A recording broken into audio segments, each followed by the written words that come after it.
Vamos a estudiar esta tarde, continuando con las preguntas, especialmente, ¿cuál es la verdad acerca de Jesús? La semana pasada, el martes, estuvimos viendo el Nuevo Testamento, si podemos confiar en el Nuevo Testamento o no. Vimos que Dios dice que es uno de sus testigos, o sea que el Nuevo Testamento original era inspirado por Dios, pero también nos avisa que en ese tiempo tendríamos en las manos a los cadáveres. Y como Dios le mostró en el Juay, los sabios de Roma cambiaron esas palabras, las palabras del Nuevo Testamento, para reflejar sus doctrinas. Y una de las doctrinas que más le importaba reflejar es la doctrina que define al Dios de Roma, al Dios de las fortalezas, como lo llama la profecía, porque disfrazaron a los dioses de Roma de cristianos, y ahí apareció la doctrina de Jezabel. Ahora, ¿cómo nosotros diferenciamos la verdad del error? Como Dios nos dijo, poniendo juntas las palabras de los dos testigos y viendo cuando el testimonio es el mismo. Entonces, cuando los dos testigos dan el mismo testimonio, ese testimonio es verdadero. Y ahí vamos a encontrar que el Antiguo Testamento da el mismo testimonio que el Nuevo Testamento en muchas de sus partes, pero en otras, el Nuevo Testamento contradice al Antiguo Testamento. Y eso nos permite identificar claramente cuáles fueron las palabras de los sabios de Roma, las palabras que los sabios de Roma introdujeron a nuestras Biblias. El santo, el verdadero Jesús, ¿quién es? Es el que cumple, como él le dijo a los discípulos, con todo el anuncio y la profecía, y está íntimamente relacionado con la profecía del santuario, que incluye las fiestas solemnes de Jehová, y son el anuncio simbólico del Evangelio del Reino de Dios. Entonces, fíjense, para predicar el Evangelio del Reino de Dios, tenemos que entender el santuario y las fiestas solemnes de Jehová. Y que eran, como dice el autor de Hebreos, las sombras de las cosas que Dios haría desde que nos redimiera en el antitipo de la Pascua, la primera fiesta, hasta que se le celebrara la fiesta de los tabernáculos, que es el antitipo de la fiesta de bodas de Cordero, la última fiesta, ¿no?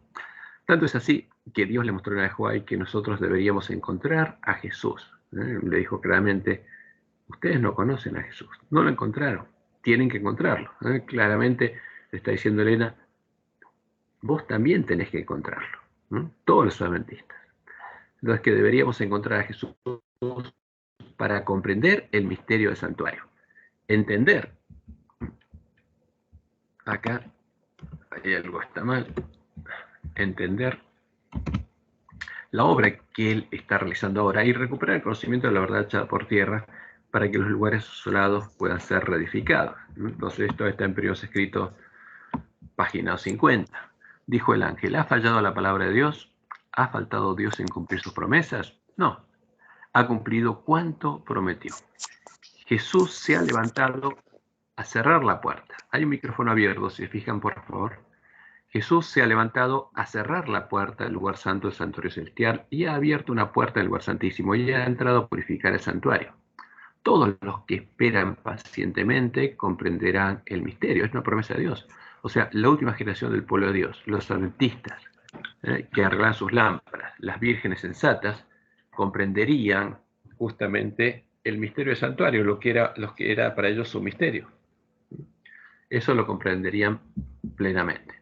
Y además Jesús dijo a los ángeles que todos cuantos lo hallaran, porque había que encontrarlo. Entonces, el que no encontrara a Jesús no comprendería la obra que iba a efectuar, pero el que lo hallara comprendería la obra que Jesús iba a efectuar en el santuario. Vi que mientras Jesús estuviera en el santuario, se desposaría con la Nueva Jerusalén. Entonces, el juicio investigador, ¿qué es? Son las bodas del Cordero, ¿no? Donde Jesús se casa, se desposa con la Nueva Jerusalén. Ese es el juicio investigador. Ahora, ¿cómo se desposa Jesús? Confesando el nombre de los vencedores. Porque Jesús es el que confiesa quién venció, quién es parte de su esposa. Lo confiesa como parte de su esposa. Porque ahí, en ese juicio, el juicio investigador, no se nos juzga a nosotros. Jesús confiesa el nombre de los vencedores, porque él sabe quién es su esposa. Entonces, cuando Dios creó los cielos y la tierra, nuestro universo y el sábado, los creó para el hombre. Entonces, Adán y Eva moraban ¿dónde? En la presencia de Dios, en la casa de Dios, en el templo de Dios, en el reino de Dios, en el huerto del Edén, que era una extensión del Edén del cielo. El templo de Dios en el cielo, donde Dios tenía su trono, del que sale el río del agua de la vida, y a cuyo lado está el árbol de la vida, ambos símbolos de Dios, de Jehová, la fuente de vida, fuente de agua viva, como él mismo le dijo a su pueblo en Jeremías 2:13. Porque dos males ha hecho mi pueblo. Me dejaron a mí fuente de agua viva. ¿De dónde viene el agua viva? ¿De dónde viene la vida? De Jehová. Y cavaron para sí cisternas rotas que no retienen agua. Entonces allí, en el paraíso, había sido creado y moraba Lucifer, en el del cielo. Hasta que pecó, dejó de ser un querubín protector y fue sacado del Edén del cielo, de la presencia de Dios. Ahí Lucifer tuvo el deseo de ser superior a sus hermanos, lo que pasaría con todos sus hijos. El deseo de señorearse sobre ellos y ser un nuevo Dios, semejante al Altísimo. Y así surgió la nueva religión. Ahí y así surgió la nueva religión, la nueva mujer, a la que Dios llama la Gran Babilonia, que sería traída por el dragón a la tierra, donde daría luz a sus hijas, las rameras de la tierra, y a sus abominaciones, a los ídolos a través de los cuales todas ellas adorarían al dragón, entre ellos los falsos cristos, incluyendo al Jesús, que adorarían la bestia y el falso profeta, pues son cristianos, pero adoran al dragón. Entonces, aquí en Ezequiel 28, Dios nos muestra lo que pasó en el...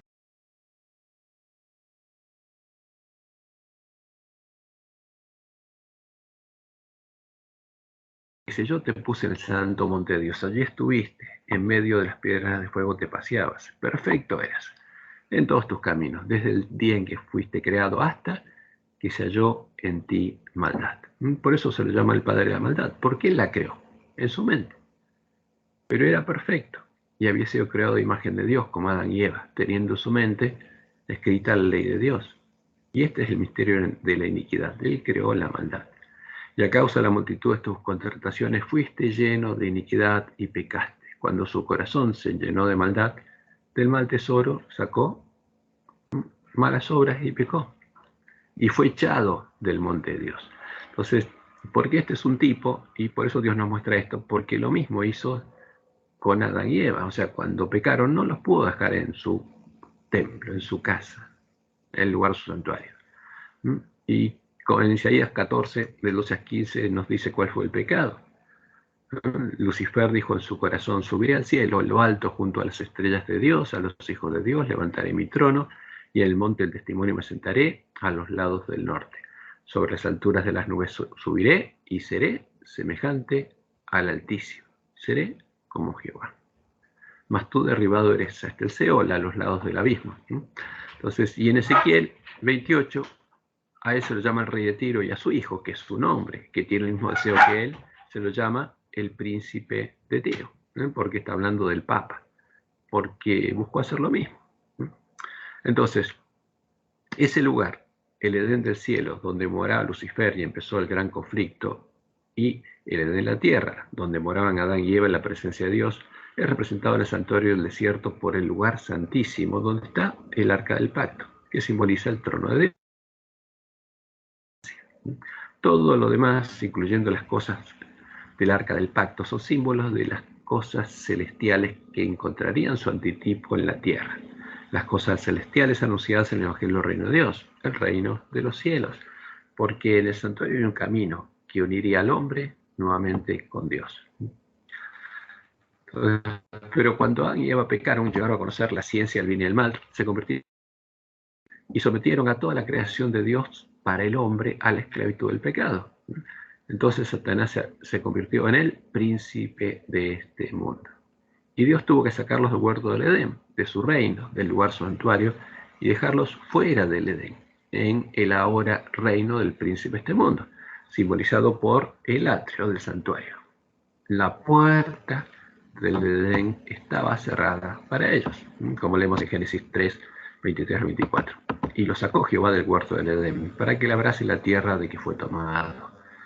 Echó pues fuera al hombre, y puso al oriente del huerto del Edén querubines, y una espada encendida, que se revolvía por todos lados, para guardar el camino del árbol de la vida. Entonces ellos no podían entrar justamente al Edén. Estaban afuera. ¿Y dónde estaban? En el antitipo del atrio, como esclavos del pecado. Y aunque ellos no lo conocían, habría un plan de redención que está simbolizado por un camino, donde el primer paso es el altar, después estaría la fuente, estaría la puerta, habría un lugar santo. Ese lugar santo no está en el santuario celestial. Es algo especial para el hombre, porque en el cielo no hay un lugar santo, es todo santísimo.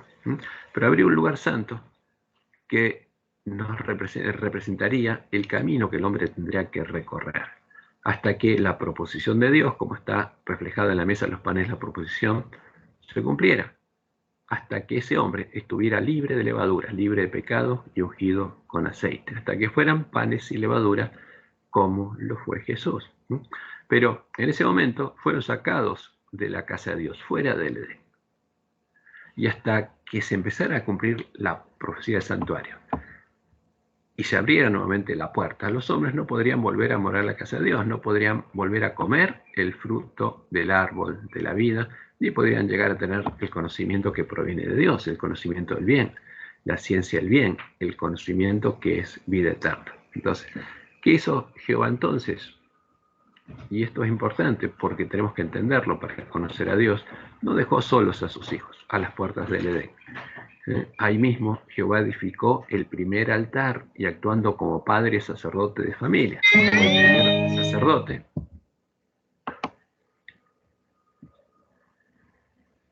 confesó los pecados de Adán y Eva sobre 2 corderitos, perdonando sus pecados, cargándolos sobre sus espaldas, cargándolos simbólicamente en su santuario, haciéndose responsable de pagar por ellos, y sacrificó a los corderitos sobre el altar. Luego los vistió con las pieles de los 2 corderitos, símbolos del manto de la justicia del Cordero de Dios, para que ellos empezaran a entender que el verdadero Cordero de Dios moriría cargando sus pecados, para que ellos pudieran vivir en su lugar. Entonces eso es lo que Dios hizo por amor. Los justificó, los perdonó para que pudieran vivir. Y además les prometió justamente, por medio de estos símbolos, que habría un verdadero cordero. Como leemos en Génesis 3:21, y Jehová Dios hizo al hombre y a su mujer túnicas de pieles y los vistió. Pero para que ellos pudieran vivir, 2 corderitos tuvieron que morir. Entonces, fíjense, en el atrio, ahí se ocurrió la primera ceremonia, porque es el lugar donde Dios, actuando como padre y sacerdote de familia, edificó el primer altar, sacrificó los primeros corderitos. Las primeras muertes se ocurrieron ahí. Confesó los pecados de sus hijos, cargó sus pecados y los vistió con las pieles de los corderitos. Pero todo eso era una promesa, ellos estaban afuera. El altar era una promesa. La fuente no estaba disponible, la puerta estaba cerrada. Y ellos estaban ahí, afuera. No podían vivir, morar en la presencia de Dios. Les fueron sacados del Edén. Y como Dios le explicó a su pueblo, por medio de Isaías, cuando Él los perdonaba, ¿qué pasaba con sus pecados? Les dice, no me trajiste a mí los animales de tus holocaustos, ni a mí me honraste con tus sacrificios. No te hice servir con ofrenda, ni te hice fatigar con incienso. No compraste, dice, para mí, caña aromática por dinero, ni a mí me saciaste con la grosura de tus sacrificios, sino pusiste sobre mí la carga de tus pecados. ¿Qué pasa? Cuando yo te perdono, tus pecados pasan de vos a mí. Yo los cargo, yo me hago responsable de pagar por ellos. Pusiste sobre mí la carga de tus pecados, me fatigaste con tus maldades. Yo soy el que borro tus rebeliones por amor de mí mismo y no me acordaré de tus pecados. Esto es lo que hace el Dios verdadero, es lo que hace Jehová. Perdona por gracia, por misericordia, y no pide nada a cambio. Lo único que pide es la fe de sus hijos, fe en su promesa.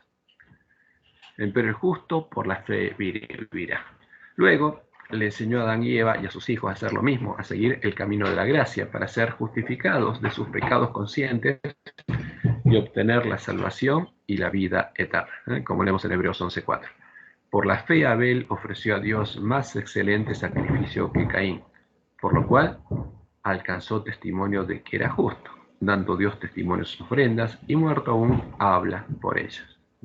Entonces eso es lo que tenían que hacer todos los hijos de Dios por fe, creyendo que iban a ser justificados.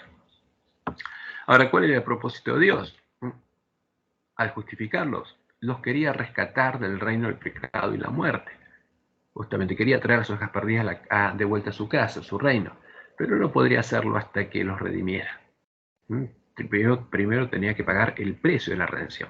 Por eso, mientras tanto, lo estaba justificando, estaba cargando sus pecados, para luego de redimirlos, luego de pagar el precio de su rescate, poder darles vida eterna, ¿no?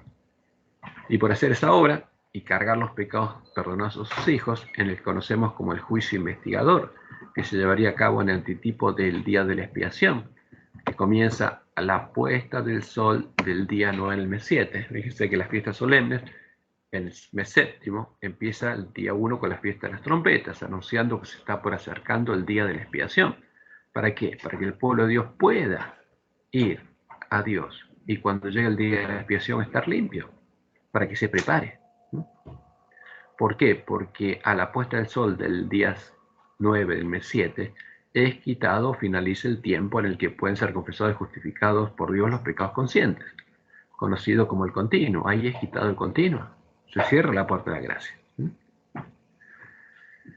¿Y qué pasaría el día de la expiación? Por haber cargado nuestros pecados, Jehová, y no nosotros, tendría que ser juzgado y pagar la deuda asumida. O sea, si un hijo de Dios iba ante Dios y era perdonado durante el continuo, ¿quién tenía que pagar en el día de la expiación? El que lo perdonó.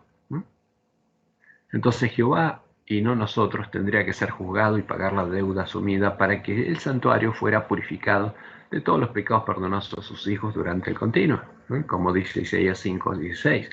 Pero Jehová de los ejércitos será exaltado en juicio, y el Dios santo será santificado con justicia.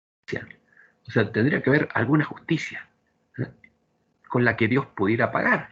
¿Cuál sería la justicia con la que Dios sería santificado? ¿Cómo pagaría para poder ser declarado justo en su juicio? Su justicia sería la sangre del macho cabrío sobre el cual cae la suerte por Jehová, porque Él lo anunció en su palabra. El macho cabrío que es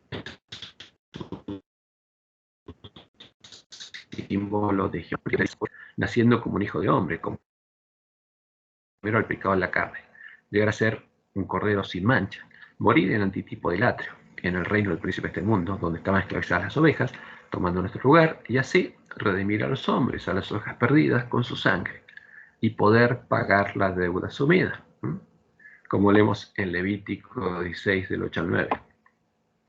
Y echará suertes Aarón sobre los dos machos cabríos, una suerte por Jehová, uno representa a Jehová y el otro a Satanás.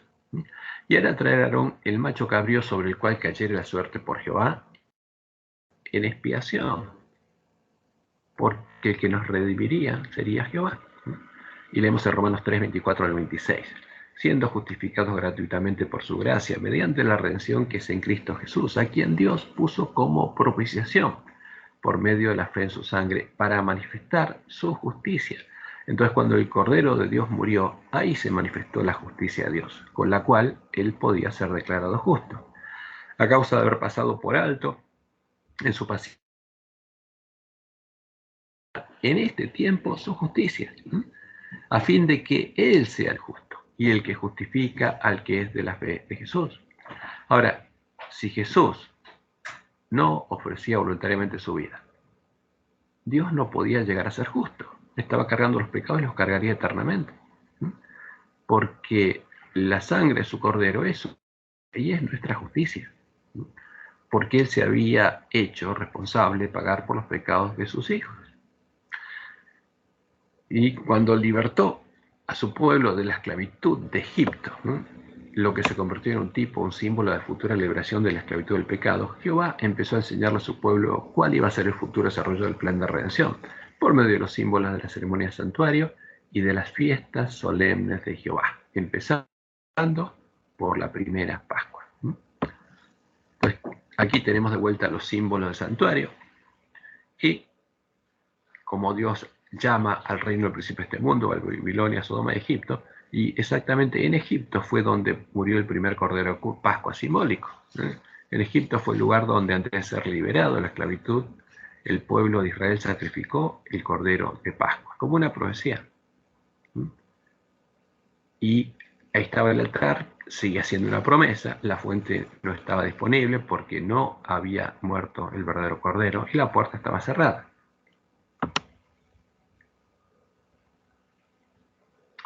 Pero es importante que entendamos qué pasó ahí, en Egipto, en el que sería el mes primero del calendario levítico, el mes de Abib o Nisán.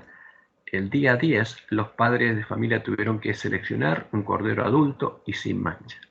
Y el día 14, el día de la Pascua, tuvieron que preparar su casa y a su familia para la liberación de la esclavitud de Egipto, haciendo las cosas que son, acá esto está de más, son el tipo de las cosas que Dios haría para preparar el camino para la liberación de sus hijos del reino del pecado.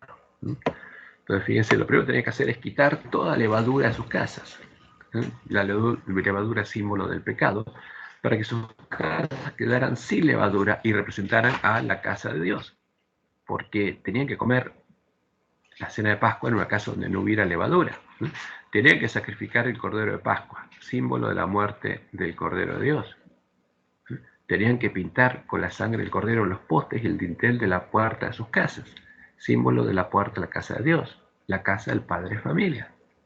Tenían que preparar la cena de Pascua, que era cordero asado, con panes y levadura y hierbas amargas, símbolo de la cena de Pascua que Dios prepararía para que, cuando se abriera la puerta, la comieran los que entraran en su casa, porque esa es la Pascua que tenemos que comer nosotros.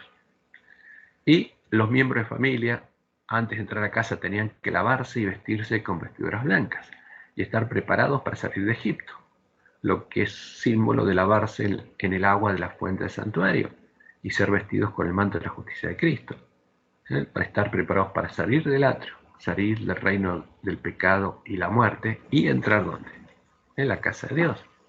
Y a la puesta del sol, al comenzar el día 15, debían entrar en la casa del padre familia y empezar a comer la cena de Pascua, un símbolo de cuando el pueblo de Dios empezara a entrar por la puerta abierta a la casa de Dios, al lugar de su santuario, para comer el antitipo de la cena de Pascua. Y a la medianoche del día 15, cuando pasó el ángel destructor, ellos fueron liberados de la esclavitud de Egipto. Y finalmente salieron de Egipto. Todo eso es una profecía. Y el antitipo de todo esto empezó a cumplirse cuando vino el verdadero Cordero de Dios. Y en la Pascua del año 31 se cumplió la profecía del altar de los sacrificios. El Cordero de Dios murió en el antitipo del atrio del santuario. Como dice la profecía de Apocalipsis, en medio del reino del príncipe de este mundo, en medio de la gran ciudad que se llama Babilonia, Sodoma y Egipto. Y las profecías de los sacrificios del altar y de las ceremonias asociadas que se hacían con la sangre de los sacrificios simbólicos dejaron de estar en pie, porque se cumplieron. Y fueron reemplazadas por las cosas celestiales mismas, empezando por el Cordero de Dios, y la puerta de la casa de Dios fue abierta. ¿Por qué? Porque Dios pudo pintarla con la sangre de su Cordero y abrirla. Entonces ahí se manifestó el camino del santuario, como dice el autor de Hebreos. Porque en el atrio, justamente, que representa el reino del príncipe de este mundo, fue el lugar donde Dios confesó y cargó nuestros pecados sobre su Cordero, y Él murió tomando nuestro lugar, para redimirnos de la esclavitud del reino del pecado y la muerte. Él murió en el reino del pecado y la muerte para que nosotros podamos vivir. ¿Y dónde? En el reino de su Padre. Entonces, ahí la profecía del altar se cumplió. Y ya no era necesario más sacrificios. ¿Por qué? Porque todas esas profecías se habían cumplido. No estaban más en pie. La fuente, el agua de la fuente está disponible. El cordero, las ropas blancas también. Y la puerta estaba abierta. Ahora, ¿qué faltaba? Faltaba que su pueblo entendiera el evangelio del reino de Dios. El evangelio que tenemos que predicar nosotros. Porque eso le faltaba también al pueblo antista para poder entrar al lugar santuario de Dios, nacer de Dios y empezar a ser transformado en la imagen de Jesús, para que en la última generación también hubiera un pueblo que reflejara la gloria de Dios. Entonces, como dice Apocalipsis 11:8, Jesús fue crucificado ¿dónde? En la plaza de la grande ciudad que en sentido espiritual se llama Sodoma y Egipto. Entonces el precio de nuestra redención había sido pagado. El agua de la fuente y las vestiduras blancas estaban disponibles. Y la puerta de la casa de Dios estaba abierta. Y la cena de Pascua estaba servida. Ahora el que quería tenía libertad para salir del atrio, salir de la gran ciudad que se llama Babilonia, Sodoma en Egipto, salir del reino del pecado y la muerte y entrar en la casa de Dios, entrar al templo de Dios, al lugar del que habían tenido que salir Adán y Eva, para nacer de Dios y empezar a andar con Dios en el camino de santidad, el camino angosto que lleva a la cima del monte de Sión. Y esa puerta se abrió en Pentecostés, sigue abierta. Nosotros tendríamos que buscarla y encontrarla. Y una vez que la encontráramos y recorriéramos ese camino, tendríamos que llamar al pueblo de Dios que está en Babilonia a salir de Babilonia y entrar por las puertas de la ciudad de Dios para comer del fruto del árbol de la vida y beber del agua de la vida gratuitamente. Y esa puerta, como decía el Salmo 118, se abrió cuando vino el Mesías. Abridme las puertas de la justicia, entraré por ellas. O sea, lo que estaba cerrado, donde no se podía entrar, ahora se iban a abrir y nosotros íbamos a poder entrar por ellas. Y ahí vamos a alabar a quién, a Jehová. Esta es puerta de Jehová. Esta es puerta por la que se entra a la presencia de Jehová.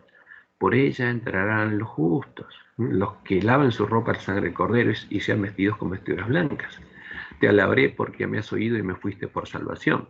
La piedra que desecharon los edificadores ha venido a ser cabeza del ángulo. ¿De qué? Del templo de Jehová. La piedra que fue puesta en Sión, la primer piedra viva. De parte de Jehová es esto y es cosa maravillosa a nuestros ojos. Y esa puerta está abierta ahora. Y había un camino nuevo y vivo que el pueblo de Dios tenía que recorrer, que Dios había preparado. ¿Para qué? Para estar con ellos en ese camino. Y Jesús dice, yo soy la puerta. ¿Cuál Jesús? El verdadero. El que por mí entrare será salvo. ¿Y dónde entra? A la presencia de Jehová. Jesús le dijo, yo soy el camino y la verdad y la vida. Nadie viene al Padre sino por mí. Él tomó nuestro lugar, pero nosotros podemos tomar el lugar de Él con su Padre e ir a la presencia de su Padre. ¿Para qué? Para que su Padre nos transforme a su imagen. Yo soy la vid verdadera y mi Padre es el labrador. Todo pámpano que en mí no lleva fruto lo quitará, y todo aquel que lleva fruto lo limpiará para que lleve más fruto. Esa es la obra de Dios. Nos quiere limpiar. Ahora, después de redimirnos, puede hacer lo que siempre quiso hacer. Ya vosotros estáis limpios por la palabra que os he hablado. Permaneced en mí y yo en vosotros. Como el pámpano no puede llevar fruto por sí mismo si no permanece en la vid, así tampoco vosotros si no permanecéis en mí. Yo soy la vid, vosotros los pámpanos. El que permanece en mí y yo en él, este lleva mucho fruto, porque separados de mí, nada podéis hacer. Nosotros no podemos hacer nada, solo Dios puede hacerlo, solo el labrador. Y por eso el autor de Hebreos dice, así que hermanos, teniendo libertad para entrar en el lugar santísimo, ¿a dónde? La presencia de Dios, para estar con Dios, por la sangre de Jesucristo, por el camino nuevo y vivo que nos abrió a través del velo, esto es de su carne. Y teniendo un gran sacerdote sobre la casa de Dios, acerquémonos con corazón sincero, en plena certidumbre de fe, purificados los corazones de mala conciencia y lavados los cuerpos con agua pura. Una vez que nos lavamos en la fuente, podemos entrar por él y empezar a recorrer el camino nuevo y vivo que Jesús nos abrió. Pero desde que Jesús murió hasta Pentecostés del año 31, nadie empezó a recorrer el camino, porque como sucedería con el ángel de la Odisea, los discípulos no comprendían cuál era el evangelio del reino de Dios y no entendían cuál era la puerta ni cuál era el camino. Por eso Jesús tuvo que estar con ellos 40 días para abrirles los ojos y los oídos a los ciegos y sordos, para sembrar en sus corazones la semilla del reino, para que finalmente ellos pudieran entrar en la casa de Dios y empezar a recorrer el camino de santidad, como leemos en Isaías 35, al 4 al 8. Decidan los de corazón apocado, esforzaos, no temáis, he aquí que vuestro Dios viene con retribución, con pago. Dios mismo vendrá y os salvará. Entonces, una vez que Dios mismo nos hubiera redimido, los ojos de los ciegos serán abiertos y los oídos de los sordos se abrirán, y habrá allí calzada y camino, será llamado camino de santidad. no pasará inmundo por él, sino que él mismo estará con ellos, o Dios mismo estará con ellos. El que entra a la presencia de Dios va a caminar con Dios en este camino. El que anduviere en este camino, por torpe que sea, no se extraviará. Y leemos en Hechos 1 del 3 al 5, a quienes también, después de haber padecido, se presentó vivo con muchas pruebas indubitables, apareciéndoseles durante 40 días y hablándoles acerca del reino de Dios. ¿Qué tuvo que hacer? Darles un seminario para que entendieran las escrituras y entendieran cuál es el evangelio del reino de Dios. Y estando juntos les mandó que no se fueran de Jerusalén, sino que esperasen la promesa del Padre, la cual les dijo: oísteis de mí. Esa es la promesa del Padre, lo que Dios va a hacer con ustedes. Porque Juan ciertamente bautizó con agua, vosotros seréis bautizados con el Espíritu Santo dentro de no muchos días. Luego Jesús ascendió al cielo y en Pentecostés fueron bautizados con el Espíritu Santo de la promesa y fueron trasladados al reino de Dios y el reino de Cristo, donde empezaron a recorrer el camino angosto que lleva a la vida. Y este es el evangelio que debemos predicar, el evangelio del reino de Dios, como dice Jesús. Y será predicado este evangelio del reino en todo el mundo, para testimonio a todas las naciones, y entonces vendrá el fin. Y de ahí viene la primera tarea que Dios le dio al pueblo adventista: recuperar el conocimiento de la verdad echada por tierra, para que los lugares desolados fueran reedificados, porque el templo de Dios no se edificaba con piedras vivas, con los miembros de la iglesia primitiva. Entonces, por eso es muy importante diferenciar las dos puertas. Por Jesús nos dijo: en este tiempo habría dos puertas. Estaría, conoceríamos, y estaría la puerta. Es importante entender cuál es el testimonio verdadero, porque en el Nuevo Testamento hay dos testimonios, pero el testimonio verdadero es el que coincide con el testimonio del Antiguo Testamento. Un testimonio verdadero es el que se sujeta al testimonio del Antiguo Testamento, se sujeta a la ley, los salmos y los profetas, de modo que ambos testimonios coinciden. Y empezaremos analizando los testimonios de Pablo, que aparecen en los cadáveres de los dos testigos, para ver cuáles de ellos son verdaderos. Entonces, y esto es importante, esto es lo que Dios nos dijo que tenemos que hacer. Y vamos al testimonio de Pablo sobre Jesús. Y acá, cuando quieran interrumpir, pregunten, porque esa es la idea. Yo estoy presentándoles algo, pero la idea no es que sea una presentación solamente, sino que tengamos un diálogo y si alguien tiene una duda, la plantea. A ver, ¿cuál es el testimonio de Pablo sobre Jesús? Pablo sabía que el mayor peligro que enfrentaban los miembros de la iglesia primitiva, a lo cual estaban siendo tentados, especialmente los griegos de Corinto, era caer en la idolatría y adorar a otro Dios y a otro Jesús que el que ellos le habían predicado. Él sabía que esto sucedería cuando viniera la apostasía y se manifestara el hombre de pecado, el hijo de perdición, el desolador, como lo anunciaba la profecía de Daniel, el que salvaría al pueblo de Dios. Y leemos lo que dice en 2 Tesalonicenses: pero con respecto a la venida de nuestro Señor Jesucristo y nuestra reunión con Él, nadie os engañe en ninguna manera. ¿Por qué? La profecía se tiene que cumplir, y la profecía habla que va a venir el desolador, ¿no? Por eso Jesús no puede venir antes que venga la apostasía. Tiene que venir la apostasía, como lo anuncia Daniel 8, y se manifieste el hombre de pecado, el hijo de perdición, el hijo del príncipe de este mundo, como dice Ezequiel 28, el cual se opone y se levanta contra todo lo que se llama Dios o sujeto oculto, tanto que se sienta en el templo de Dios como Dios, haciéndose pasar por Dios. Y acá Pablo une a Ezequiel con Daniel para hablar del hombre de pecado. Y tenía que pasar. Jesús no había anunciado todavía el Apocalipsis, pero él sabía que la profecía tenía que cumplir y que la apostasía iba a venir. Como le indica la profecía de Daniel, la obra de la apostasía consistiría en honrar a un dios ajeno, el dios de la fortaleza, el dios de la bestia romana, el dios de Jezabel, que es la religión pagana del Imperio Romano, a la que Dios llama la abominación desoladora, en lugar de el Dios de sus padres, en lugar de Jehová, el Dios de Israel. Y como leemos en Daniel 11, 31 al 33, y se levantará en su parte tropas, y esas tropas es la Iglesia Universal o Católica del Imperio Romano que levantó el emperador romano, que profanarán el santuario y la fortaleza, y quitarán de continuo y pondrán la abominación desoladora. Pondrían al ídolo del desolador. Con lisonjas seducirá a los violadores del pacto. Mas el pueblo conoce a su Dios, se esforzará y actuará. Y los sabios del pueblo instruirán a muchos, y por algunos días caerán a espada y a fuego, en cautividad y despojo, ¿no? ¿Y cuál es la abominación desoladora? ¿Cuál es el ídolo del desolador?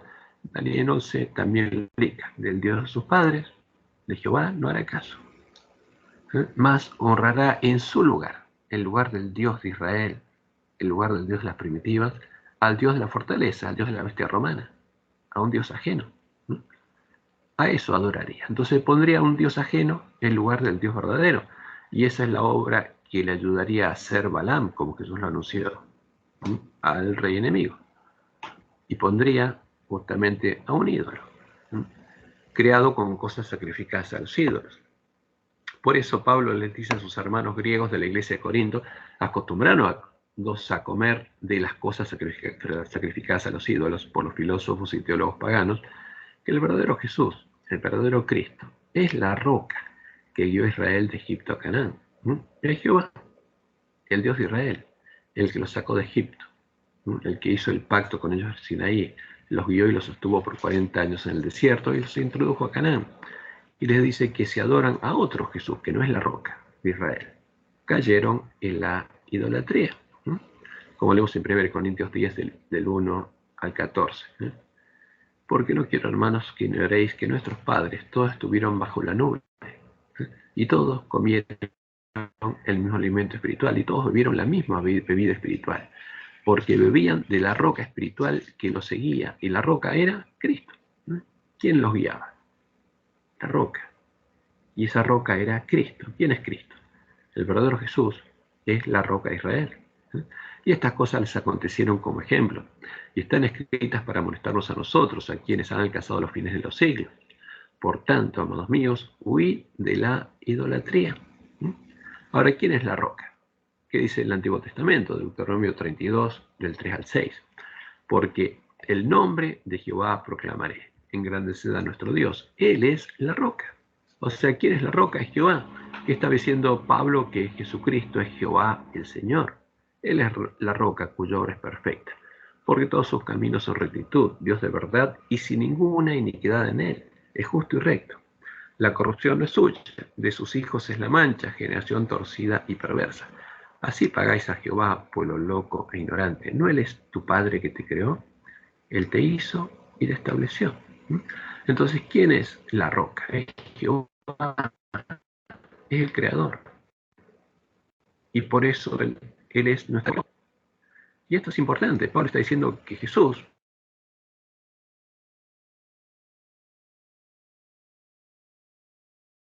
esta asociación, Pablo está diciendo que Jesús, el Mesías, el Cristo, es Jehová, el Dios de Israel.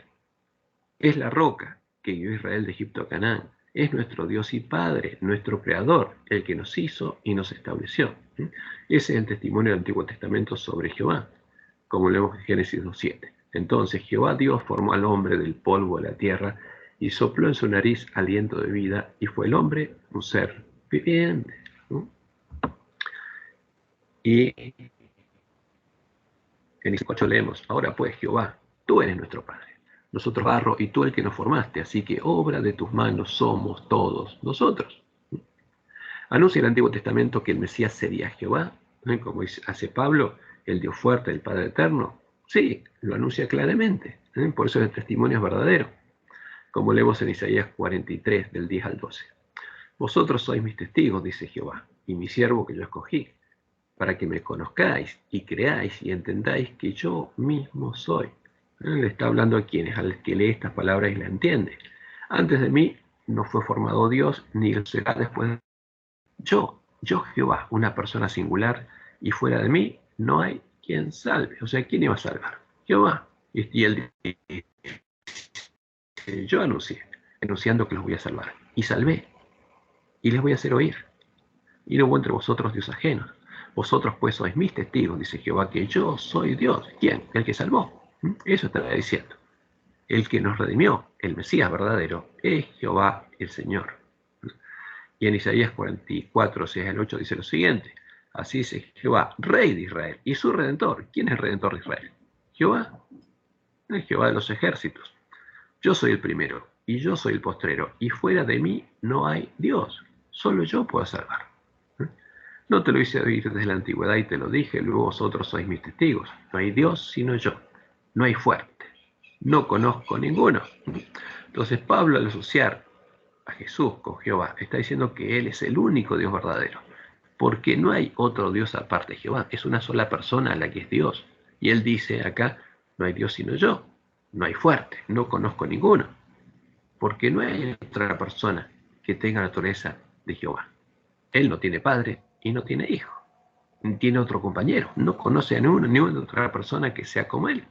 Entonces Pablo claramente, como judío, había entendido que Jesucristo, ¿quién es? Es nuestro Dios y Salvador. Y como dice Isaías 7:14, por tanto el Señor mismo os dará señales. Y aquí que la Virgen concebirá y dará a luz un hijo y llamará su nombre Emmanuel. ¿Qué significa? Dios con nosotros. ¿Qué Dios? Jehová, el Dios fuerte, el Padre eterno, como dice Isaías 9:6. Porque un niño nos es nacido, hijo nos es dado, y el principado sobre su hombro. Y se llamará su nombre, admirable, consejero, Dios fuerte, Padre eterno. El Padre eterno sería el príncipe de paz, porque sería Jehová. Y hay un solo Jehová. Él no conoce a otro. Entonces lo que está diciendo Pablo es que Jesucristo es Jehová el Señor, el único Dios verdadero. Ese es el verdadero Jesús. Entonces, el otro Jesús, el que apareció después, que es un Dios hijo de un Dios padre, no tiene nada que ver con Jehová, porque Jehová no tiene hijo y no conoce a ninguno, y tampoco tiene padre. Entonces, lo que está predicando Pablo es la verdad. Jesucristo, el verdadero Jesús, es el Dios fuerte, el Padre eterno, es Jehová el Señor, Él es el príncipe de paz. Y como Él lo anuncia en 3, del 5 al 6, y aquí vienen días, dice Jehová, en que levantaré a David renuevo justo, va a haber un hombre justo, un cordero sin mancha, y reinará como rey, el cual será dichoso y hará juicio y justicia en la tierra. En sus días será salvo Judá, e Israel habitará confiado, y este será su nombre con el cual le llamarán. ¿Cómo llamarían al Mesías? Jehová. El que nos conociera reconocería que Él es Jehová el Señor. Justicia nuestra, porque para redimirnos, Dios se haría hombre.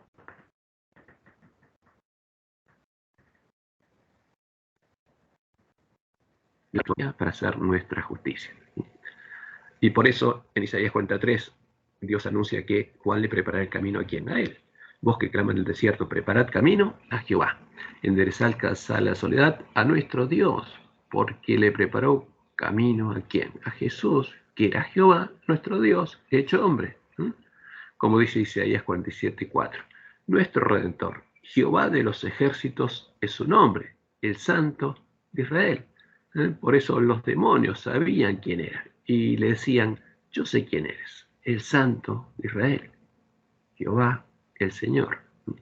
Estos testimonios son claros y coincidiendo con el testimonio de Pablo, afirman que el Mesías de la promesa es Emmanuel, Jehová con nosotros, el único Dios fuerte y Padre eterno con nosotros, la roca. Y Pablo lo refiere indicando que hay un único Dios, Jehová, nuestro Dios y Padre, el único que tiene inmortalidad, y que ese único Dios es el que se hizo hombre, Jesucristo hombre. Y ese es el misterio de la piedad. Como leemos en Deuteronomio 17, porque Jehová vuestro Dios es Dios de dioses y Señor señores, Dios grande, poderoso y temible, que no hace excepción de personas ni toma cohecho. Y en 1 Timoteo 6, Pablo dice a Timoteo, te mando delante de Dios, que da vida a todas las cosas, y de Jesucristo, que dio testimonio de la buena profesión delante de Poncio Pilatos, que guardes el mandamiento sin mácula ni reprensión hasta la aparición de nuestro Señor Jesucristo, la cual en su tiempo mostrará el bienaventurado y solo soberano, Rey de reyes y Señor de señores, el único que tiene inmortalidad.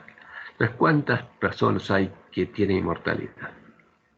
Un atributo único de Dios, una sola, el único que tiene inmortalidad, que habita en luz inaccesible, a quien ninguno de los hombres ha visto ni puede ver, al cual sea la honra y el imperio sempiterno. Amén. Pablo sabía que había un solo Dios y sabía quién era Jesús. Por eso dice en la misma carta a Timoteo, indiscutiblemente grande es el misterio de la piedad. Dios, el único que tiene inmortalidad, fue manifestado en carne, justificado en el Espíritu, visto a los ángeles, predicado a los gentiles, caído en el mundo, recibido arriba en gloria. ¿Y por qué se hizo hombre? Por amor, para redimirnos. Y en 1 Timoteo 2:5 leemos, porque hay un solo Dios. Pablo no creía en tres personas fueran Dios. Como Jesús mismo lo dijo, esta es la vida eterna, que te conozca a ti, el único Dios verdadero, y a Jesucristo a quien has enviado. ¿Quién es Jesús? Y esa es la vida eterna. Porque hay un solo Dios y un solo mediador entre Dios y los hombres, Jesucristo hombre. ¿Quién es Jesucristo? Es Jehová hecho hombre. Ese es el misterio de la piedad. Por esa causa,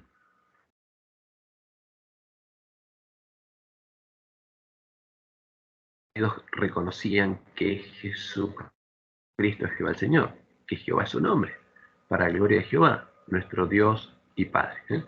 Fíjense, acá está citando Isaías 45, 22 al 25, donde Jehová dice lo siguiente: mirad a mí y sed salvos todos los términos de la tierra, porque yo soy Dios y no hay más, no hay otra persona que sea Dios.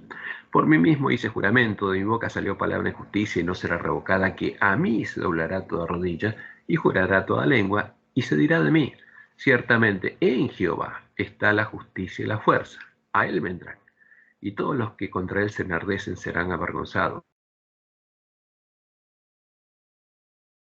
Toda la descendencia de Israel, incluyendo al pueblo adventista. Y en Filipenses 2, del 9 al 11 leemos, por lo cual Dios también le exaltó hasta lo sumo. ¿A quién? Al Mesías. Y le dio un nombre que es sobre todo nombre. ¿Por qué? ¿Cómo llamarían al Mesías? Jehová, justicia nuestra. Para que en el nombre de Jesús, en este nombre, el nombre de Jehová, se doble toda rodilla de los que están en los cielos y la tierra y debajo de la tierra, y toda lengua confiese que Jesucristo es quien, Jehová el Señor, para gloria de Dios, para gloria de nuestro Padre, para gloria de Jehová. Entonces, entender la profecía y confesar que Jesucristo es Jehová el Señor es para gloria de Jehová, es para gloria de Dios.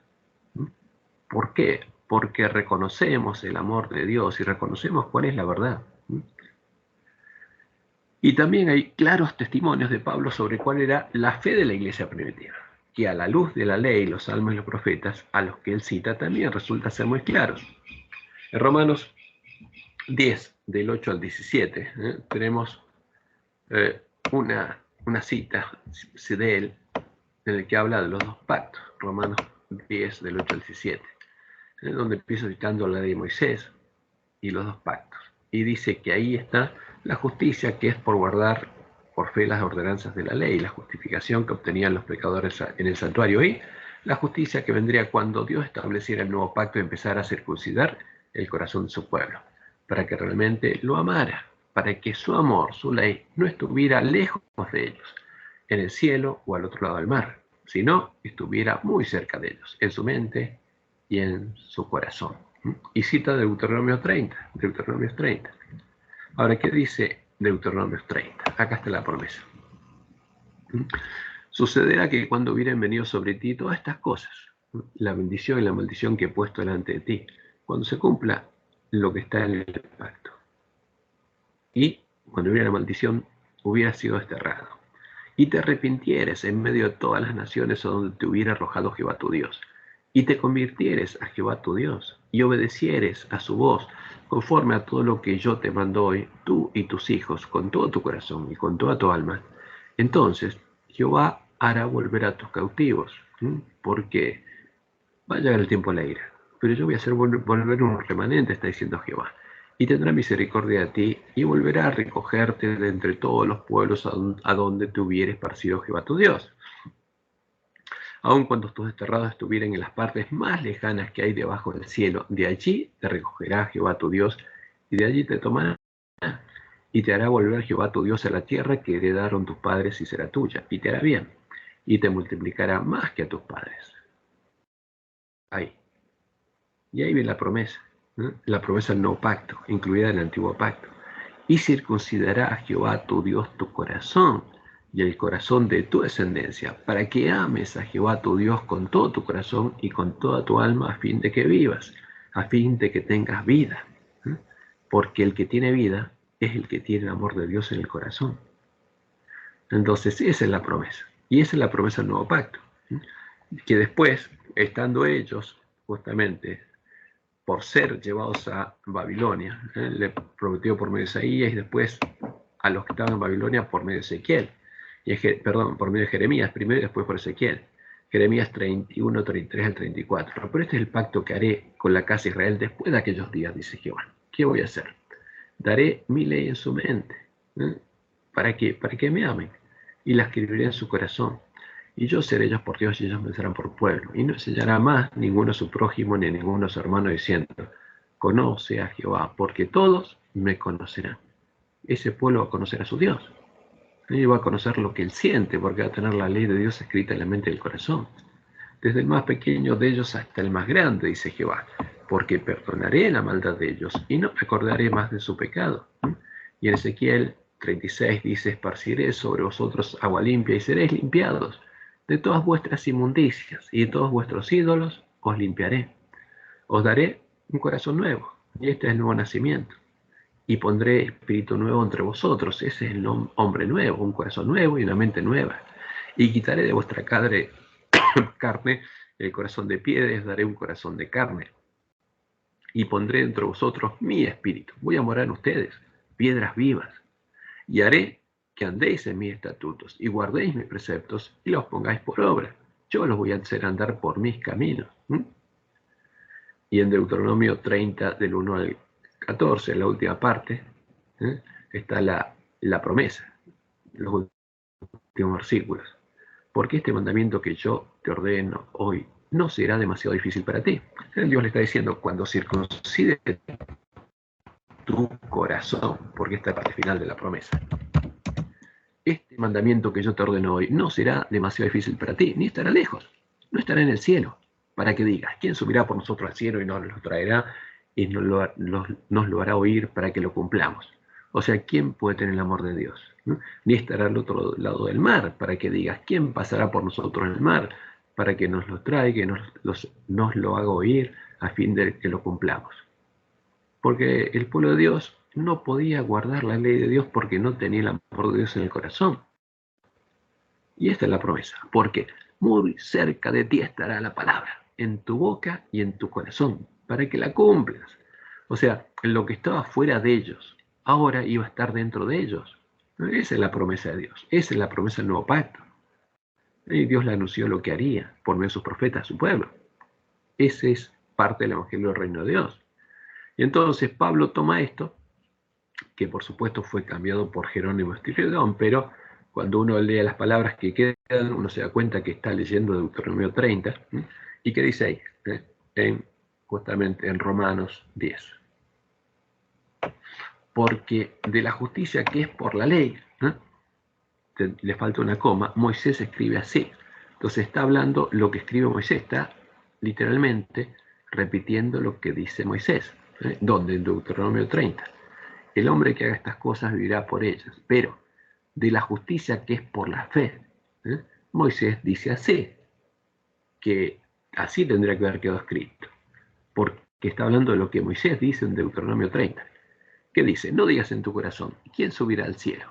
Eso está en Deuteronomio 30, 12. Pero acá le agregaron cosas que no tienen nada que ver con la ley de Moisés. Cambiaron la palabra. Esto es para traer abajo a Cristo. No. Eso es para que la ley de Dios estuviera con ellos, porque estaban lejos. Este era algo externo, difícil de cumplir. O, ¿quién descenderá al abismo? Pero en Deuteronomio 33, ¿quién cruzará el mar? No al abismo, pero esto es lo que Roma enseña, que Jesús bajó al infierno. Esto es para hacer subir a Cristo entre los muertos. Más que dice, cerca de ti está la palabra, en tu boca y en tu corazón. Deuteronomio 30, 6 y 14, y Jeremías 31, 31 al 34, promesa de Dios. Pablo está diciendo, a ver, la justicia que es por la fe, es cuando Dios ponga su ley en tu mente y tu corazón. Entonces vas a poder guardar la ley de Dios. Y no va a estar lejos, porque eso es lo que Dios prometió por medio de Moisés. Como Jesús La fe de Pablo y de los miembros de la iglesia primitiva está basada en la palabra de Dios, y creían y confesaban que Jesucristo es Jehová el Señor, e invocaban el nombre de Jehová. Por eso sigue siendo: esta es la palabra de fe que predicamos, que si confesases con tu boca que Jesús es el Señor, es Jehová el Señor, como dice Isaías 9:6, es el Dios fuerte del Padre eterno, ¿no? Como dice Isaías 43, vos que claman del desierto, preparad camino a Jehová. Y esto es lo que predica Pablo, que si confesares con tu boca que Jesús es Jehová el Señor, y creyeres en tu corazón que Dios le levantó de los muertos, ¿no? Como dice Isaías 53, del 10 al 11, porque verá linaje y vivirá, o sea, moriría y Dios lo resucitaría. O no sea 6, 1 al 3, que resucitaría el tercer día. Será salvo, porque con el corazón se cree para justicia, pero con la boca se confiesa para salvación. Pues la Escritura dice: todo aquel que en él creyere no será avergonzado. ¿Dónde está eso? Isaías 8, 13 y 14, 8 y 6 al 18, 28 y 16. Porque no hay diferencia entre judío y griego, pues el mismo que el Señor de todos es rico para con todos los que le invocan. Y ahora cita Joel 2:32, porque todo aquel que invocare el nombre de Jehová será salvo. Porque Pablo está leyendo la Biblia, como leemos Joel 2:32, y todo aquel que invocare el nombre de Jehová será salvo. Esa era la palabra de fe, el evangelio que predicaban, para que otros también oyeran y creyeran el evangelio, creyeran que Jesucristo es Jehová el Señor, invocaran el nombre de Jehová, fueran salvos, recibieran la bendición prometida y fueran enviados por Dios a predicar junto a ellos. Entonces, ¿cómo pues invocarán? ¿Qué cosa? El nombre de Jehová. ¿Cómo pues invocarán a Jehová, a aquel en el cual no han creído? ¿Y cómo creerán en Jehová, en aquel de quien no han oído? ¿Y cómo oirán de Jehová sin haber quien les predique Jehová? ¿Y cómo predicarán de Jehová si no fueren enviados por Jehová? Como está escrito: cuán hermosos son los pies de los que anuncian la paz, de los que anuncian buenas nuevas. Está leyendo Isaías 52:7. Mas no todos obedecieron al Evangelio, pues Isaías dice: Señor, ¿quién ha creído a nuestro anuncio? Y esto está en Isaías 53:1. Así que la fe es por el oír, y el oír por la palabra de Dios. ¿Y él qué le estaba haciendo? Está haciendo referencia a todas las promesas de Dios directamente de la ley de Moisés, los salmos y los profetas. Y nosotros sabemos que los que creían a este evangelio eran realmente circuncidados en el corazón. Y Dios derramó su amor en ellos para que su ley estuviera muy cerca de ellos, en su boca y en su corazón, como lo había prometido. Y como nos prometió a nosotros.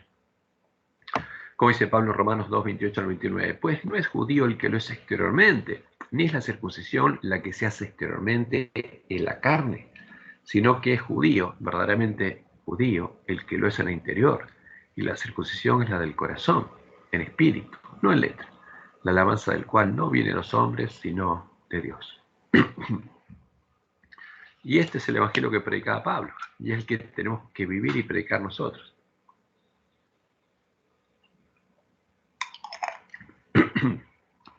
Y vamos a hacer tarea arqueológica en el testimonio de Pedro también sobre Jesús. Cuando ponemos línea sobre línea las palabras de Pedro con las del Antiguo Testamento, podemos ver que el testimonio de Pedro era el mismo testimonio que el de Pablo. Jesucristo es Jehová el Señor.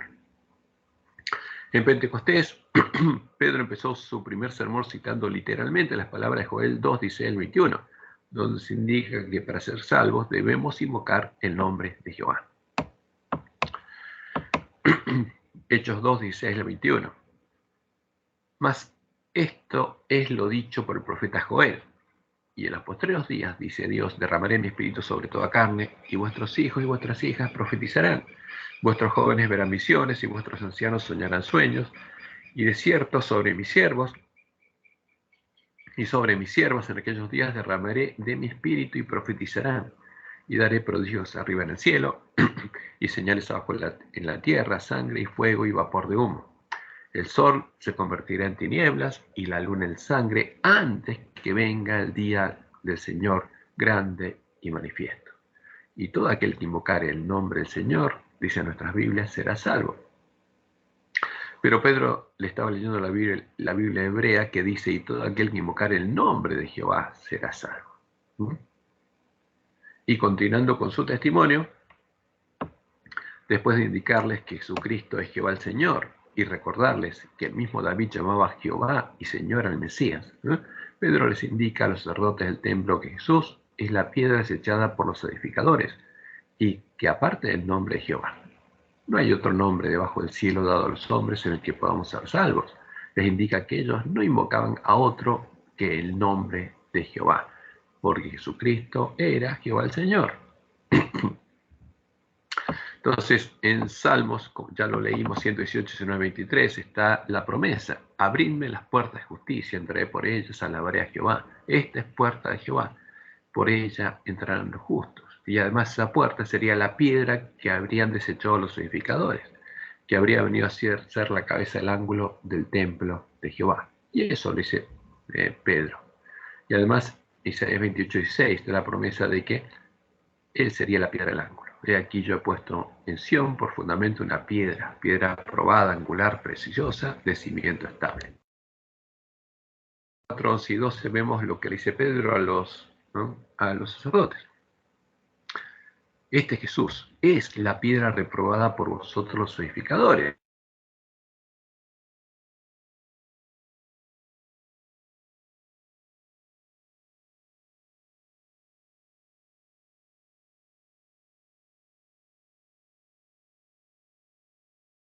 Todos los hombres que podamos ser salvos.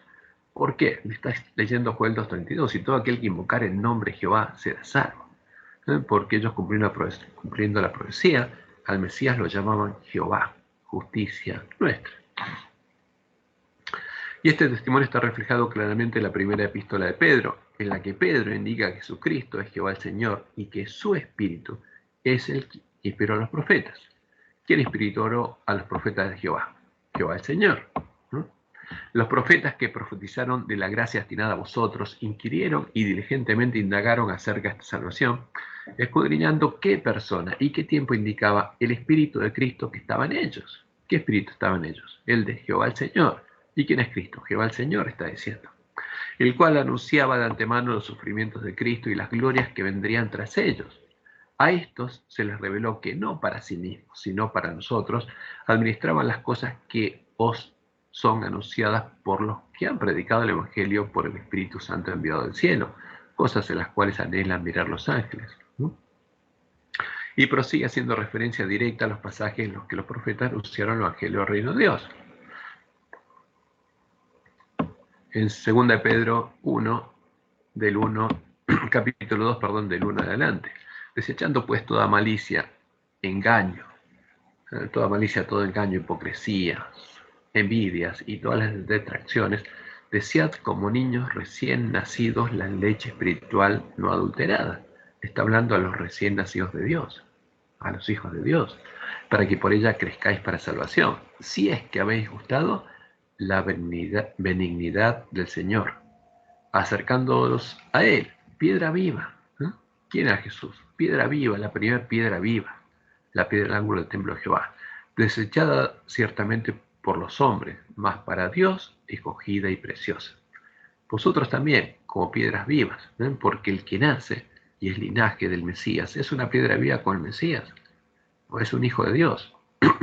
Sed edificados como casa espiritual y sacerdocio santo, para ofrecer sacrificios espirituales aceptables a Dios por medio de Jesucristo, por lo cual también contiene la Escritura. He aquí pongo en Sión la principal piedra del ángulo, escogida, preciosa. No está eso, Isaías 28, 16, que ahí lo tenemos copiado. Por tanto, Jehová el Señor dice así: y aquí yo he puesto en Sión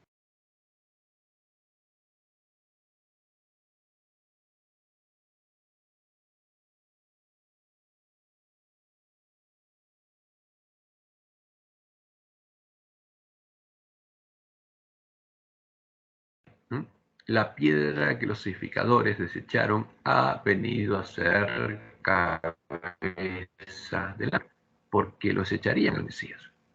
Pero Dios no. Lo pondría como la cabeza del ángulo de su templo, lo pondría en Sión.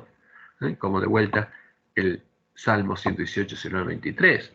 La puerta de justicia es la piedra del ángulo del templo de Jehová, la piedra que se echaron los edificadores. Y sigue Pedro, y ahora se refiere a Isaías 8, del 13 al 14, y dice, y también piedra de tropiezo y roca que hace caer, porque tropiezan en la palabra, siendo desobedientes, a lo cual fueron también destinados. ¿Y qué dice Isaías 8, 13 al 14? A Jehová de los ejércitos, dice, a él santificad, sea él vuestro temor y él sea vuestro miedo. Entonces él será por santuario. O sea, ¿quién iba a ser el templo de su pueblo? Jehová. Porque Jehová los transformaría en piedras vivas cuando viniera a morar en ellos. Pero a su vez, Jehová a las dos casas de Israel le iba a hacer ¿por qué? Por piedra para tropezar, y por tropezadero para caer, y por lazo y por red al morador de Jerusalén. ¿Cuál es la piedra de tropiezo? Es Jehová. ¿Qué está diciendo Pedro? Jesús es Jehová, y están tropezando en Jehová. En la roca que los hace caer, están tropezando en la roca. Da el mismo testimonio que Pablo. Porque, como decía la profecía, Jehová de los ejércitos sería por piedra para tropezar, y por tropezadero para caer, y por lazo y por red al morador de Jerusalén. Y muchos tropezarán entre ellos, y caerán, y serán quebrantados, y se enredarán, y serán apresados. Pedro indica que, como anunciaba la profecía de Isaías, a los que creían al Evangelio, Jehová les era por santuario. Pero a los que no creían en su palabra, Jehová les era por piedra de tropiezo, y era la roca con la que tropezaban, ya que esa piedra y esa roca era Cristo, porque Jesucristo es Jehová el Señor. Y no hay forma de eludir justamente esta verdad cuando ponemos línea sobre línea las palabras del Nuevo Testamento y del Antiguo Testamento. Y sigue diciendo Pedro, mas vosotros sois linaje escogido, real sacerdocio, nación santa, pueblo adquirido por Dios, para que anunciéis las virtudes de aquel que os llamó de las tinieblas a su luz admirable. Vosotros que en otro tiempo no erais pueblo, pero que ahora sois pueblo de Dios, que en otro tiempo no habíais alcanzado misericordia, pero ahora habéis alcanzado misericordia. Y ese era el pueblo, eran los gentiles, que eran parte del templo de Dios, como piedras vivas. Y vamos a ver por último el testimonio de Juan, que también es muy claro. En las palabras del capítulo 1 de su Evangelio, las que no fueron cambiadas por los sabios de Roma, Juan indica que Jesús es Jehová el Señor, nuestro Dios y Creador, y que en su nombre, a los que creen que Él es Jehová el Señor, les regaló el derecho de llegar a ser engendrados por Dios. Porque se contradicen con las palabras inmediatas anteriores que hablan de que Jesús es otra persona, que era Dios y estaba con Dios, y cuyo nombre es supuestamente el Verbo. Entonces, vamos a leer Juan 1, del 10 al 11. En el mundo estaba, y el mundo por él fue hecho, pero el mundo no le conoció. A los suyos vino y los suyos no le recibieron. Mas a todos los que le recibieron, a los que creen en su nombre, creen que Él es el Creador, o sea, creen que Él es Jehová, les dio potestad de ser hechos hijos de Dios, los cuales no son engendrados de sangre, ni de voluntad de carne, ni de voluntad de varón, sino de Dios. Y leemos en Éxodo 20:11, porque en 6 días hizo Jehová los cielos y la tierra. Entonces, cuando dice el mundo por él fue hecho, ¿quién es Él? Es Jehová. Reposó en el séptimo día. Por tanto, Jehová bendijo el día de reposo y lo santificó. Y en la profecía de Apocalipsis encontramos las citas directas del Antiguo Testamento que identifican a Jesús como Jehová el Señor, nuestro Dios y Padre, el único Dios verdadero. Por ejemplo, Apocalipsis 22, 12 y 13. Ahí dice Jesús, he aquí, yo vengo pronto, y mi galardón conmigo para recompensar a cada uno según sea su obra. Yo soy el Alfa y la Omega, el principio y el fin, el primero y el último. Entonces, ¿quién dice Jesús ser? El Alfa y la Omega, el principio, el fin, el primero y el último. Pero un Dios Hijo no puede decir esto. Jesús está diciendo, yo soy Jehová, porque eso es lo que declaró Jehová en Isaías 44, del 6 al 8. Así dice Jehová, Rey de Israel. Jehová anticipadamente, yo soy el Mesías. ¿Y qué dice el Mesías? Yo soy Jehová. Jehová de los ejércitos, yo soy el primero, yo soy el posterior, y fuera de mí no hay Dios. Y Jesús que dice, yo soy ese Jehová, el que anunció. ¿Y quién proclamará lo venidero, lo declarará y lo pondrá en orden delante de mí, como hago yo desde que establecí el pueblo antiguo? Anunciéles lo que viene y lo que está por venir. No temáis ni os amedrentéis. No te lo hice oír desde la antigüedad y te lo dije. Luego vosotros sois mis testigos. No hay Dios sino yo. No hay fuerte. No conozco ninguno. ¿Qué dice Jesús? Yo soy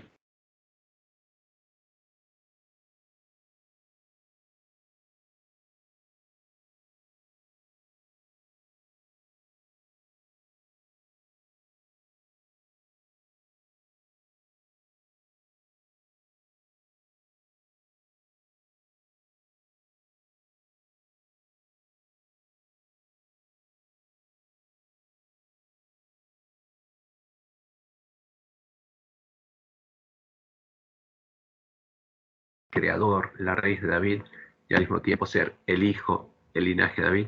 Solo puede hacerlo Jehová el Señor, ¿no? Como leemos en Isaías 64:8. Ahora pues Jehová, tú eres nuestro Padre, nosotros barro, y tú el que nos formaste, así que obra de tus manos somos todos nosotros. Entonces, el Padre de David es el que nos creó, el que nos formó. ¿Mm? Y la promesa de Jehová, que está en Jeremías 23, de vuelta, que Jehová levantaría a David de nuevo justo, ¿y cómo lo llamaría? Jehová, porque sería él mismo que sería hombre. Como leemos Isaías 47:4. Nuestro Redentor, Jehová de los ejércitos, es su nombre, el Santo de Israel. ¿Quién es nuestro Redentor? Jehová de los ejércitos. Jesús es Jehová. Y por eso él reclama justamente lo que es suyo, porque él es nuestro creador, nuestro Dios y creador. Y estos testimonios coincidentes, los dos testigos nos muestran claramente que el Santo, el verdadero Jesús, no es un Dios hijo, ni es el Verbo, no es el agente creador de otro Dios, es Jehová el Señor, el único que es verdadero, el Dios fuerte, el Padre eterno, el gran yo soy,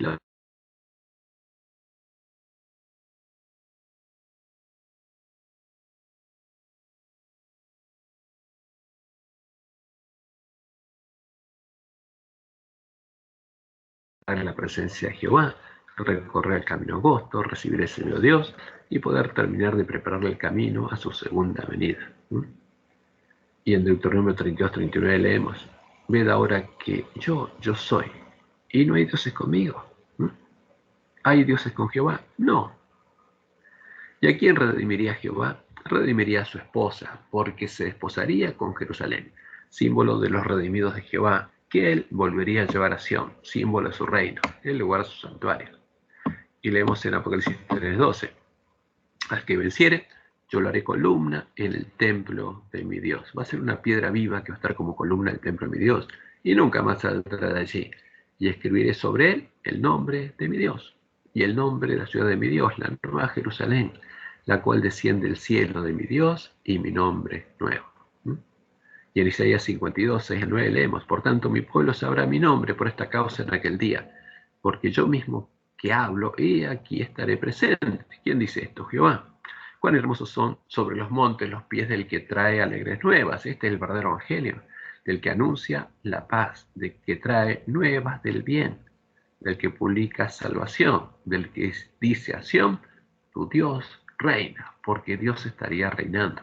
Voz de tus atalayas, alzarán la voz, juntamente darán voces de júbilo, porque ojo a ojo verán que Jehová vuelve a traer a Sión. Lo que hizo con la iglesia primitiva lo volverá a hacer.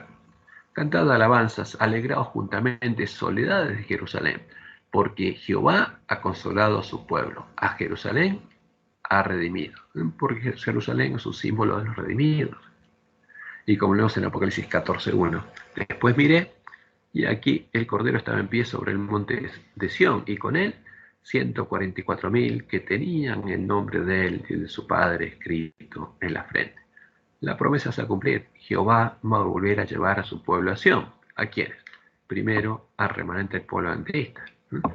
Como leemos en Isaías 54:5, porque tu marido es tu hacedor. Jehová de los ejércitos es su nombre y tu redentor. Nuestro marido, ¿quién es el marido del pueblo de Dios? Es el creador y es el redentor, el santo de Israel, Dios de toda la tierra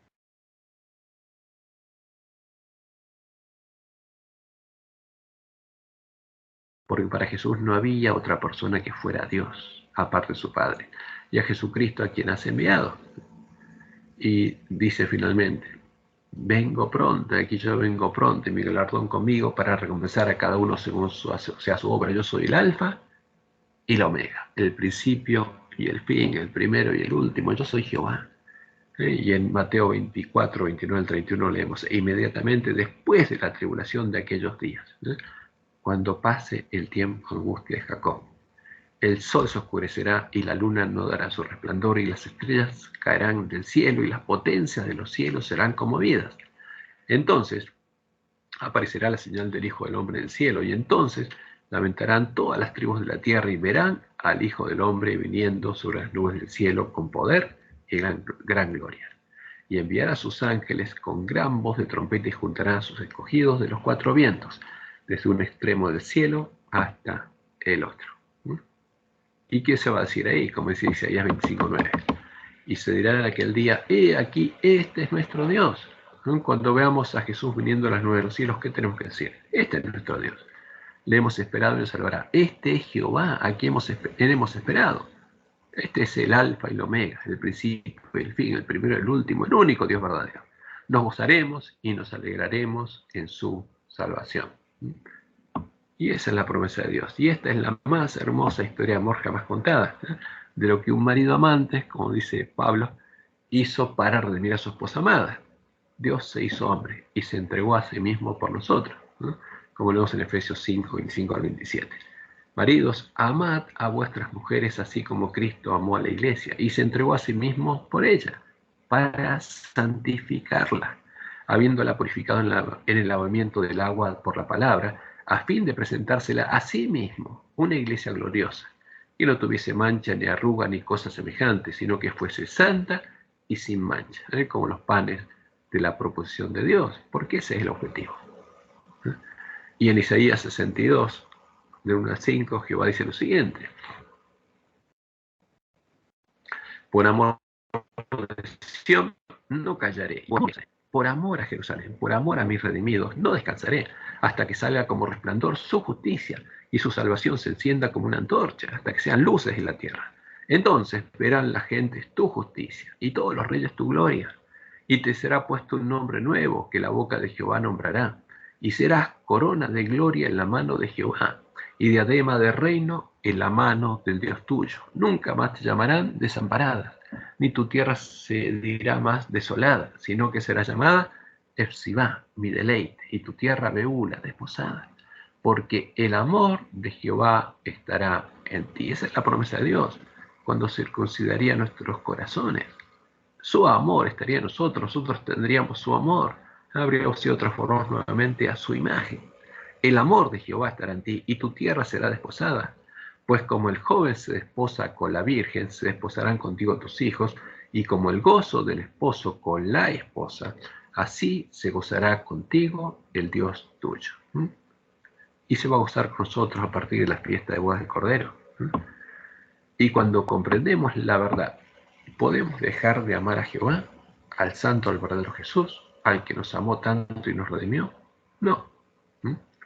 Por eso Satanás busca ocultarlo, para poder engañarnos y ocupar su lugar en nuestra mente y en nuestro corazón, para que lo amemos a quien, a Él, y lleguemos a ser parte de su esposa, parte de la Gran Babilonia. Entonces, por eso, la palabra de Dios nos muestra la verdad. Y los que tenemos que elegir somos nosotros. Y aquí, bueno, después vamos a parar aquí, pero voy a mandar este archivo donde después hay cosas que repetimos sobre las promesas sobre el Espíritu Santo para que identifiquemos cuál es la verdad y el verdadero Jesús como nuestro hermano. Y el anticristo, lo que dice la Biblia, el que sería el anticristo, para el que quiera leerlo. Pero bueno, vamos a parar aquí. Y esta sería la respuesta a quién es el Santo verdadero Jesús y su relación con el Evangelio del Reino de Dios. Lo que Dios dijo que teníamos que llegar a entender, a encontrar a Jesús, para comprender cuál es la obra de Jesús en el santuario, y para poder ser parte de la esposa